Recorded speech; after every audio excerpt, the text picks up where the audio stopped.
కావేరి విషయంలో నాగవల్లి జైలర్ భైరవి గొంతు పట్టుకుంటుంది.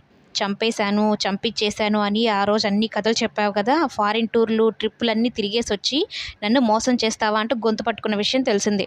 అయితే కావేరి నిజంగానే బ్రతికుందా లేదా అని స్కూల్ దగ్గరికి వెళ్ళి పీటీ టీచర్ ఎవరో చూద్దాము, ఆ నాగవల్లి చెప్పే మాటలు నిజమా కాదా అనుకోని ఈ జైలర్ స్కూల్ దగ్గరికి వెళ్తుంది. కావేరిని చూస్తుంది. ఒక్కసారిగా షాక్ అయిపోతుంది. నిజంగా బ్రతికే ఉందేంటిది? ఇది దెయ్యమా లేకపోతే బ్రతికే ఉందా అన్నట్టు షాక్‌లో ఉంటే కావేరి ఆ జైలర్‌ని గమనించి సరాసరి డైరెక్ట్‌గా వెళ్లి నిలబడుతుందనమాట. "ఎవరు మీరు? ఇందాక నుంచి నన్నే చూస్తున్నారు, నన్నే ఫాలో అవుతున్నారు. ఎవరు మీరు?" అంటూ అస్సలు కావేరి అయితే భయపడతది కదా! అట్లా ఏం లేకుండా అసలు తెలియని అన్‌నోన్ పర్సన్‌తో మాట్లాడినట్టు మాట్లాడుతుంది.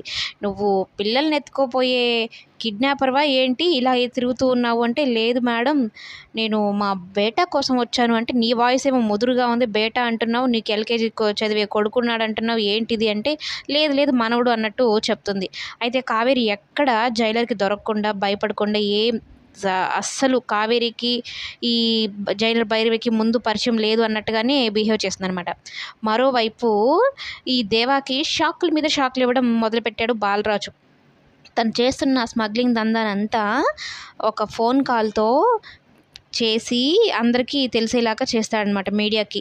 ఇలా అయినా ఈ దేవాని పట్టిచ్చేసి జైల్లో పెట్టిచ్చేద్దాము అన్నట్టుగా.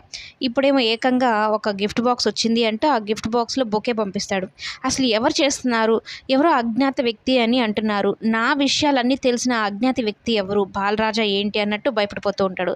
కావేరి కూడా ఈ జైలర్ విషయంలో, నాగవల్లి విషయంలో జాగ్రత్తగా ఉండాలని నిర్ణయించుకుంటుందనమాట. మొత్తం మీద బాలరాజు ఒక్కొక్కటిగా ప్లాన్ల మీద ప్లాన్లు వేసుకుంటూ దేవా గుట్టును మొత్తం బయట పెడుతూ వస్తున్నాడు.